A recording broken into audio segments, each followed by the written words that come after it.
আজ অক্ষয় তৃতীয়া। এই দিনের মাহাত্ম্য আমরা কম বেশি সবাই জানি। আমি প্রতি বছর এই দিনটায় আমার সাধ্যমতো বাড়ির কাছের দুটো মন্দিরে দান দেওয়ার চেষ্টা করি। আর তাই আজকে রেডি হয়ে বেরোচ্ছিলাম কিছু কেনাকাটা করব বলে। আকাশ আজ মোটামুটি পরিষ্কারই।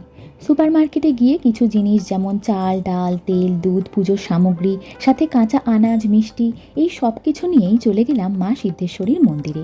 তখন চলছিল সন্ধ্যা আরতির আয়োজন। তো সব পুজোর সামগ্রীগুলো ঠিকমতো গুছিয়ে পুরোহিত মশাইয়ের হাতে দিয়ে এবার যাব অন্নপূর্ণা মন্দিরে। এই মন্দিরটা আন্দুলের রাজার প্রতিস্থাপিত মন্দির, বহু পুরানো। আর বলা হয়ে থাকে এই অক্ষয় তৃতীয়ার দিনই নাকি মা অন্নপূর্ণার এই ধরাধামে আগমন হয়েছিল।